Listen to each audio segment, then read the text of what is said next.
Good news po sa mga lolo't lola, pwede nang ma-access ang Senior Citizen ID sa inyong gadgets. Yan ang inilunsad na Digital Senior Citizen ID na magagamit sa pagkuha sa mga benepisyo, diskwento at ibang serbisyo. Tulad po ng Physical Senior Citizen ID. Nakatutok si Oscar Oida. Para sa 69 anyos na si Aling Consuelo, extra challenge ang madalas na pagbitbit ng mga kung ano-anong dokumento na kinakailangan para ma-enjoy ang kanyang senior citizen benefits. Minsan nga raw, nasa butika na siya para bumili ng kanyang gamot, di naman pala niya dala ang kanyang senior citizen ID. Kasi po, kailangan laging isa-isip natin yung ating mga gagawin, dadalhin. Ay ngayon, kung mga maedad na nalilimutan. Pero good news para sa mga gaya ni Aling Consuelo. Kaninang umaga lang, pinangunahan ng Department of Information and Communications Technology o DICT at National Commission of Senior Citizens ang paglulunsad ng Digital National Senior Citizens ID o NSCID sa pamamagitan ng eGov.ph Super App.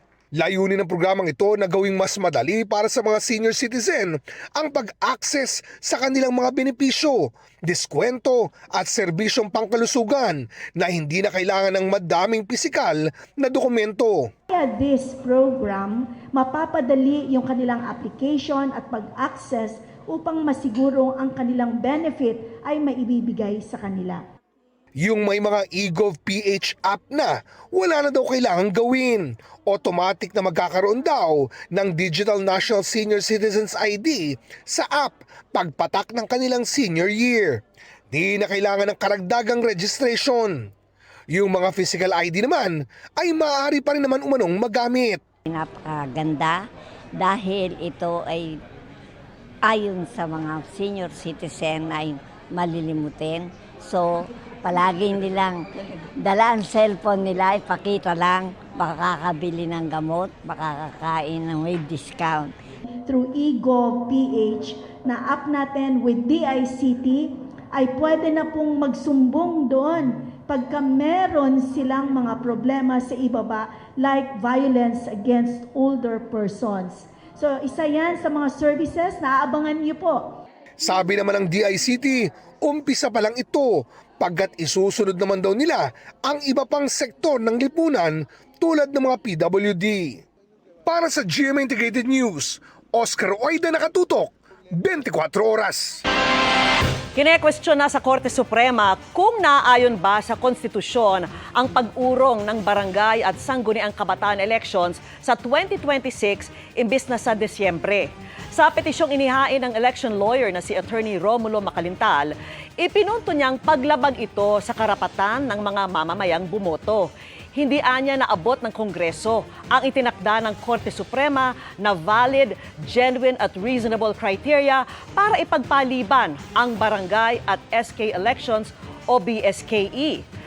Dati na ring naghain ng petisyon si Macalintal sa kahalintulad na issue ng ipagpaliban ang BSKE noong 2023. Dineklarayang unconstitutional ng Korte dahil labag sa karapatang bumoto at dahil sa grave abuse of discretion sa pagsasabatas nito. Ayon naman kay COMELEC Chairman George Garcia, sa maagang paghahain ng petisyon ay mas maaga ring malalaman kung dapat nilang ituloy ang paghahanda sa barangay at SK elections. Pinapag-iba ng Quezon City Hall ang pumping station na itinayo ng DPWH sa ibabaw ng isang creek kahit tinutulan noon at napalala umano ng pagbaha sa lugar. Sinita rin ito ang pagpapatayo ng isa pang proyekto sa isang lugar na hindi bahain noon pero binabaha na ngayon. Nakatutok si Maki Pulido. Nang manalasang bagyong Ondoy noong 2009, hindi naman binaha ang Riverside Extension sa Barangay Commonwealth sa Quezon City. Pero nang bumayo ang magkakasunod na bagyo at habagat nitong Hulyo, mabilis na tumaas ang baha na nagpalubog sa mga kabahayan at kalsada. Parang dagat. Minsan po wala pang 30 minutes na, kunwari sobrang lakas po ng ulan, wala pa pong 30 minutes. Hanggang dito na ho yan. Ang flood control project na ito ang sinisisi ng mga residente. Noong 2023, kumipot nila ang ilog nang magtayo ng retaining wall. Bumabaw pa ito ng tambakan. Ito yung riprap bago itayo yung flood control project. Pero sa halip na dito mismo itayo yung retaining wall, sa harap nito itinayo ang retaining wall na ito. So ang sinasabi ng mga residente, ang naging resulta nito, sumikip yung ilog. Maliban dyan, tinambakan at sinementohan yung ilalim ng ilog, kaya ang naging resulta, bumabaw pa yung ilog. Committed na, bumabaw, tapos nagkaroon pa po ng isang matinding problema doon, sumikip. Pagdating po niya doon sa pagliko na yan, imbudo na ho yan. Sa datos mula sa DPWH, Legacy Construction Corporation ang kontratista sa 49 million peso project na ito. Sa mga construction companies na binanggit ni Pangulong Marcos, Legacy ang may pinakamaraming nakuhang flood control projects na may kabuuang halaga na mahigit 9.5 billion pesos. Nagulat si Quezon City Mayor Joy Belmonte na nagpatayo ng proyektong kontrabaha ang DPWH sa komunidad na alam niyang hindi naman binabaha. May mga flood control projects pala ang DPWH na nagawa sa lungsod natin na hindi pala na-coordinate sa city, na ngayon lang namin nalalaman. Definitely, nabigay na ako ng instructions sa city engineer's office namin na hanapin lahat ng mga project na ito at i-document lahat at i-imbestigahin natin lahat ito. Nalusutan din anya ang City Hall ng DPWH sa pumping station na ito sa Barangay Santo Domingo na itinayo sa ibabaw mismo ng creek. Ayon kay Mayor, hindi ito pinayagan ng ipresenta sa City Hall dahil hindi naayon sa Drainage Master Plan ng syudad. Kahit sinabi anya ng City Hall na hindi ito ang tamang kontrabaha sa lugar, ay itinuloy pa rin ng DPWH ang proyekto. Dahil dyan, lumalaan niya ang baha sa Barangay Santo Domingo at mga kalapit na barangay. I feel there may be red flags. Bakit nung nilapit sa amin ay ongoing na pala yung construction? That feels quite devious. Nung nag-object kami, sabi namin hindi yata yan ang solusyon dun sa problema ng flooding sa lugar na yan, tinuloy pa rin nila. St. Timothy Construction, naka-joint venture ang Pilastro Builders, ang kontratista sa 96 million peso project na hindi pa raw tapos dahil wala ang mismong pump. Napag-alaman din ni Belmonte na para matapos, naghihintay pa ito ng dagdag na 250 million pesos na bagong alokasyon sa 2026 budget. Gibain nyo na po ang inyong pinatayong infrastruktura sa gitna po ng creek dahil yan po ang nagiging sagabal sa pagdaloy ng tubig. Sa buong bansa naman, mahigit 7 bilyong piso ang na-corner na budget ng St. Timothy Construction. Batay sa SEC General Information Sheet ng St. Timothy, sa gusaling ito sa Pasig City ang opisina nito. Ito rin ang office address ng Alpha and Omega Construction na higit 7 billion pesos rin ang nakuhang budget para sa mga kontrabahang proyekto. Sinusubukan pa naming kunan ng pahayag ang DPWH District Office at ang kumpanyang nasa likod ng mga nabanggit na proyekto sa Quezon City. Para sa GMA Integrated News, Maki Pulido, nakatutok, 24 oras.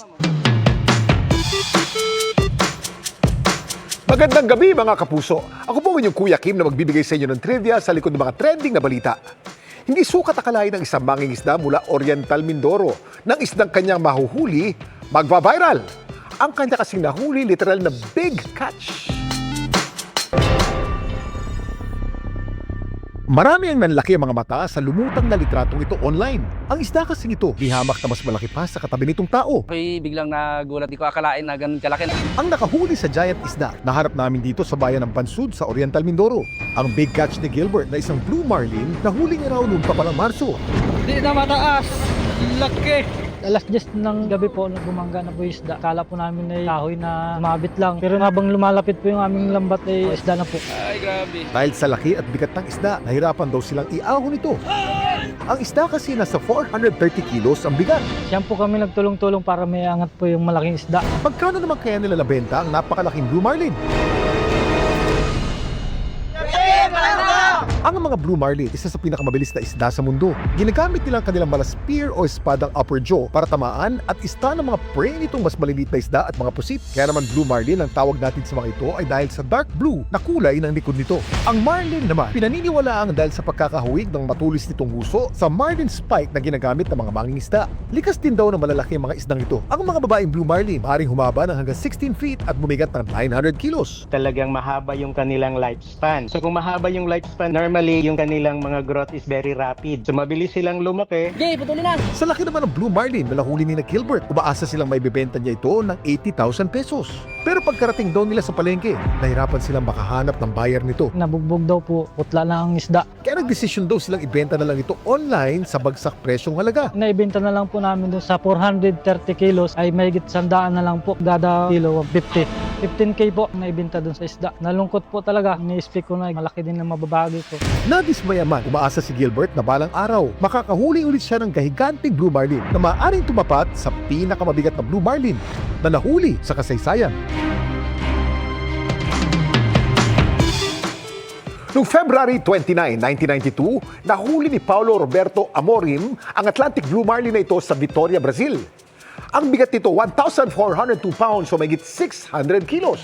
Kaya ito ngayon ang tinuturing na pinakamabigat na Blue Marlin ng International Game Fish Association. Samantala, para malaman ang trivia sa likod ng viral na balita, i-post o i-comment lang, #Kuya Kim, ano na? Laging tandaan, kimportante ang may alam. Ako po si Kuya Kim at sagot ko kayo, 24 oras. Kabilang ang ilang mga business group sa mga nanawagan sa Supreme Court na baliktarin ang desisyon nito sa impeachment case ni Vice President Sara Duterte. Punto nila, pinigilan ng desisyon ng SC ang due process. Tila ipinapakita rin nila ng korte na walang consequence ang pang-aabuso sa kapangyarihan at katiwalian. Kung walang accountability, nawawalan nila ng tiwala sa gobyerno ang mga investor at magkakaroon ito ng epekto sa ekonomiya ng bansa. At kapag nawala ng kumpiyansa ang mga mamumuhunan, magmamahal ang halaga ng pagnenegosyo. Apektado nito ang supply chain at sa huli, ang mga consumer ang mahihirapan. Binulabog ng pagsabog ang isang restaurant sa Tagbilaran City, Bohol. Nangyari ang pagsabog pasado alas 2 ng madaling araw. Bumagsak ang buong kisame at nagkalat ang mga bubog sa kainan na nakatakda sanang magbukas ngayong araw. Damay sa pagsabog ang mga katabing establishmento. Nagdulot din ito ng blackout sa ilang lugar sa Barangay Dampas. Pasado alas 3 ng madaling araw na ibalik ang kuryente. Walang nasaktan sa pagsabog pero patuloy na iniimbestigahan ang sanhi nito. Inihahanda na ni Baguio City Mayor Benjamin Magalong ang mga dokumentong makatutulong anya sa pag-imbestiga sa mga flood control project. Kasunod ito ng paghimok ng Malacanang kay Magalong na ilahad kay Pangulong Bongbong Marcos ang kanyang mga nalalaman tungkol sa umunoy katiwalian sa mga proyekto.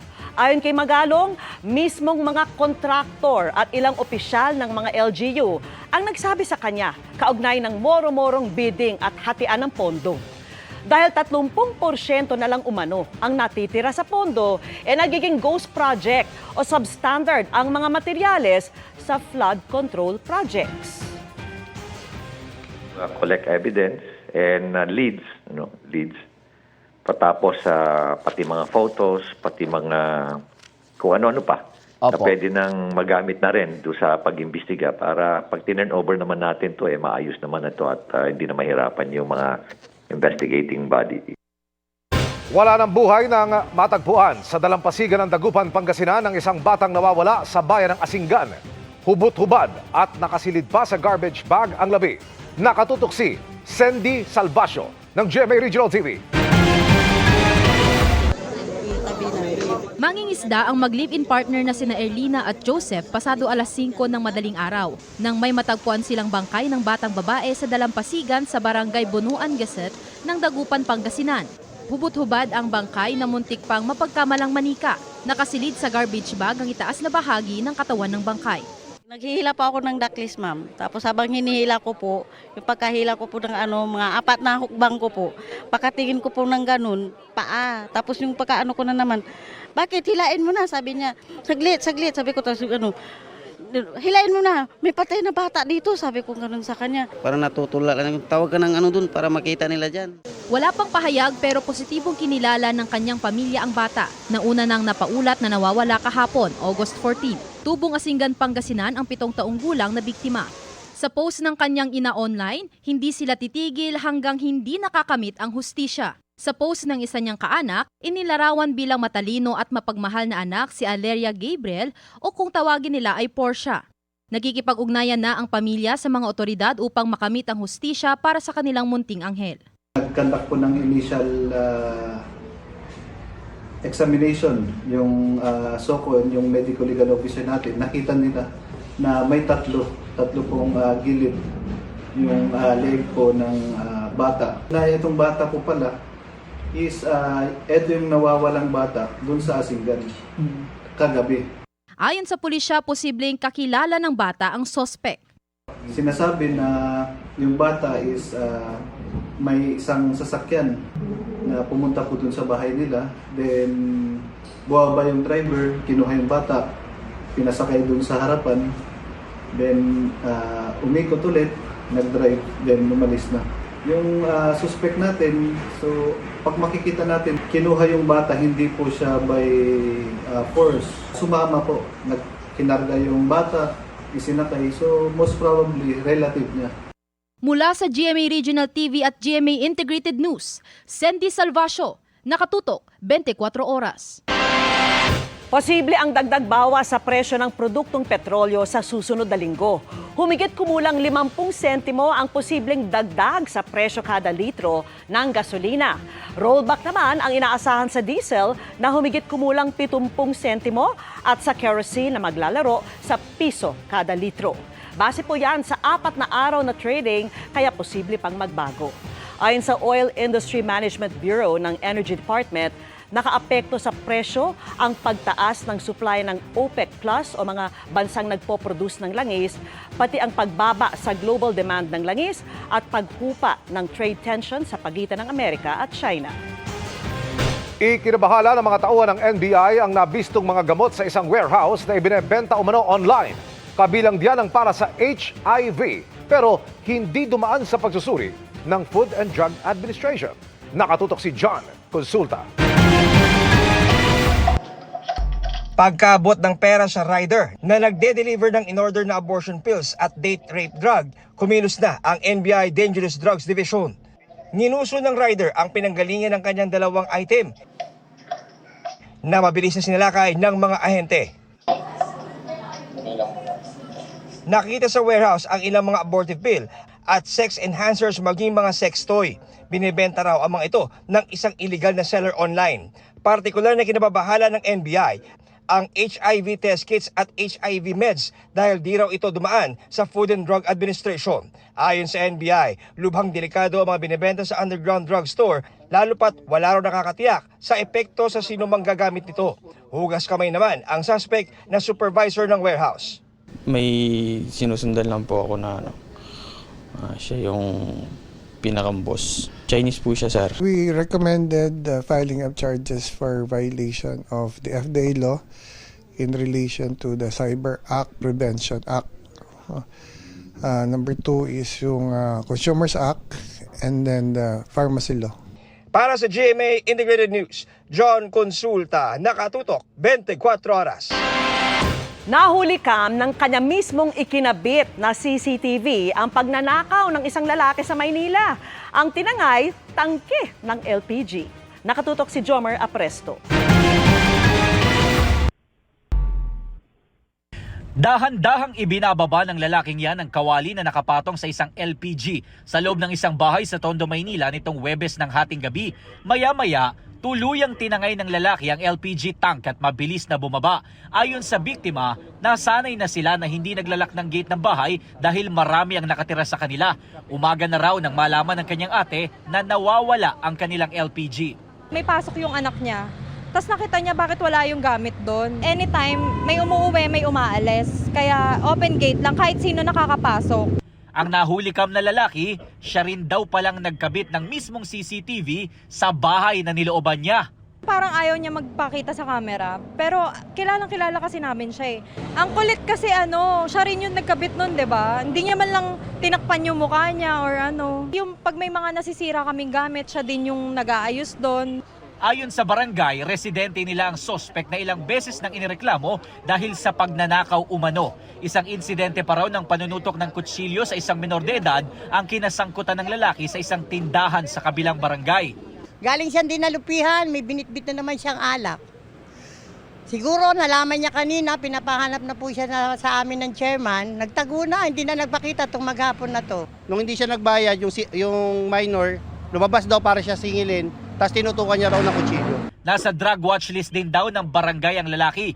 Maghahain ng formal complaint ang biktima ngayong araw sa Manila Police District para mahuli ang lalaki. Para sa GMA Integrated News, Jomer Apresto nakatutok 24 oras. Balik kulungan ang lalaking nasa kote sa Quezon City na nagde-deliver umano ng illegal na droga. Nakatutok si James Agustin. Naunang pumunta sa napagkasundo ang lugar sa Luzon Avenue sa Barangay Ode Balara, Quezon City, ang lalaking target ng drug bypass operation. Sakay ng motorsiklo nang dumating ang mga pulis na nagpanggap na buyer. Maya-maya pa nagkaabutan na ng item at pera. Hudyat para arestuhin ng 36 anyos sa sospek. Ayon sa pulisya, taga-deliver umano ng droga ang sospek. Hindi pa tukoy ang pinaka-source ng droga na subject ng kanilang follow-up operation. Ang diskarte kasi nila ngayon, yung lalo na sa amo niya, manggagaling yung utos sa amo niya na babae na sinasabi niya. Utosan siya, o sige punta ka rito sa isang lugar na ganito, ibibigay yung lugar, meet up mo si ganito na tao, mag-usap na kayong dalawa, iabot mo yung order niya. Nakuha mula sa sospek ang 125 gramo ng shabu na nagkakahalaga ng 850,000 pesos. Ang area of operation niya is madalas sa may Old Balara, sa Luzon, sa Kulyat, saka sa mga nearest barangay na rin dito sa Quezon City. Madalas niya mga parokyano, yung mga small time din natin na drug personalities sa mga area. Taong 2016 nang maaresto ang sospek sa Zamboanga City dahil sa kasong may kinalaman sa droga. Sa kanyang muling pagkakaaresto, aminado siya sa transaksyon. Wala raw kasi siyang mapasukang trabaho. Ano lang sir, dahil sa konting pangangailangan. Minsan nautusan, kumikita ng mga sa 3,000 ganyan. Maharap ang sospek sa reklamong paglabag sa Comprehensive Dangerous Drugs Act. Para sa GMA Integrated News, James Agustin, nakatutok, 24 oras. Busy man sa kanyang showbiz commitments, ganap ng Ambassador for Environment and Nutrition si Shuvi Etrata. And the wait is almost over din dahil masisilayan na natin soon ang fight scene ni Veshdita at Sangre Perena sa Encantadia Chronicle Sangre. Makichika kay Athena Imperial.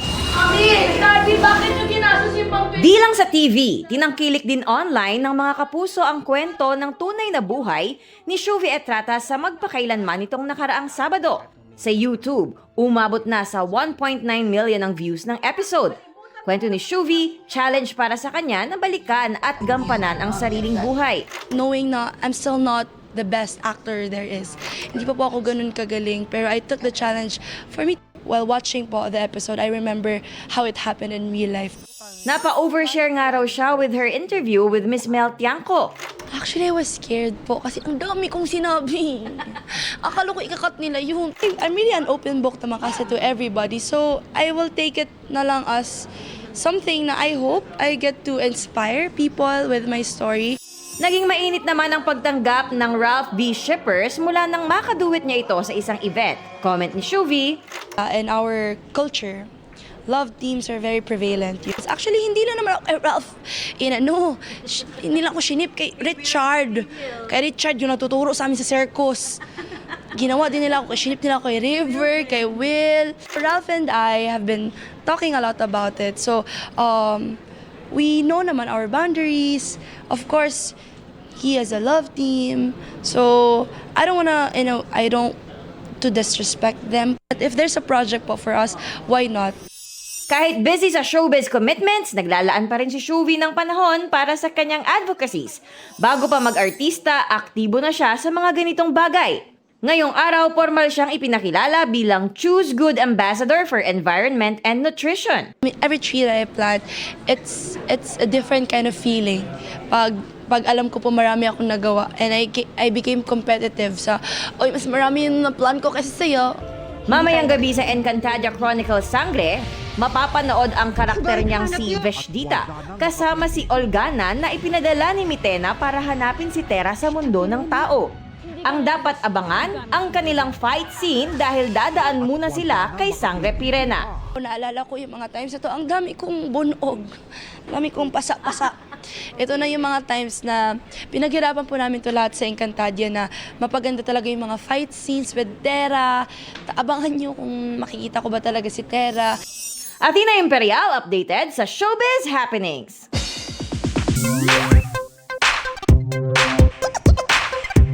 Ayan, Ayan, sabi nga ni Iya, weekend na naman, mga kapuso. Time to distress. Ikaw ba, Emil, anong ginagawa mo pag weekend? May trabaho pa rin, ma'am. May Sabado, 7 to 8, DCWB Newscast. Plugging na Pagkatapos rin. taping ng resibo. Wow, Resibo. gandang plugging. Tapos pa sa hapon, magtuturo. Pag Sunday, ma'am, magsisimba. Kayo, ma'am. Ay, Kayo, ma'am. nahiya naman ako, huwag na lang. Kayo, ma'am. Naku naman. Kayo naman ba? Gusto mo, Wala, interested syempre. ng mga kapuso? Naku, chill-chill lang sa bahay. Diba, ang sarap yung nakapambahay ka Okay. lang. Mhm. Hindi Relax naka-heels. ka sa couch, di ba? Hindi naka-heels. Oo, hindi naka-heels. Paayos-ayos na mga gulo-gulo, gano'n. Yan, o di pa, Emil. Yung iba, Vicky, Oh, ano? susugod sa nightlife pag Biyernes, mamaya yon. Pero marami na ring healthy ang trip. Kaya tumatakbo, nagra-running. Oo nga, Emil, pero eto ka. Sa Brazil, tila pinagsama yan ng hindi sinasadyang lumahok sa fun run. Nako, eto na si Kuya. Agaw eksena na nga yang si Kuya na pasuray-suray na tumatakbo sa isang 8-kilometer fun run, ha? Ayan, tingnan mo, oh, hindi siya naka-uniform, wala namang number tag at eto ka, nakatsinelas lang. Siya si Isake dos Santos Pino, nalasing umano ng maligaw sa karera at hindi na malayang, abay, nasa starting line na pala. Para mawalaan niya ang amat, yung tama, at pagpawisan, itinuloy niya ang pagtakbo na pinayagan naman ng mga organizer. At, maniwala po kayo mga kapuso, Vicky, finisher siya kahit may hangover pa. Grabe, ah. Hindi lang complimentary medal bilang 8K finisher ang kanyang nakuha sa inakalang pantanggal amats na takbuhan dahil nabago rin ang kanyang buhay. Aba, Bakit? napag-alaman kasing homeless si Isake, kaya marami ang nagmagandang loob na tulungan siya. Sagot na rin ng LGU ang kanyang training, ha, para makasali pa sa ibang karera. At ang kapalit, hindi na raw siya totoma. Aba, at seseryosohin na ang kanyang running era. Ang tanong, Emil, mas maganda kaya ang performance niya pag lasing o hindi? Yan ang kailangan niyang patunayan sa susunod na kabanata, ma'am. At yan ang mga balita ngayong Biyernes. Ako po si Vicky Morales para sa mas malaking misyon. Para sa mas malawak na paglilingkod sa bayan, ako po si Emil Sumangil. Mula po sa GMA Integrated News, ang News Authority ng Pilipino, nakatuto kami 24 oras.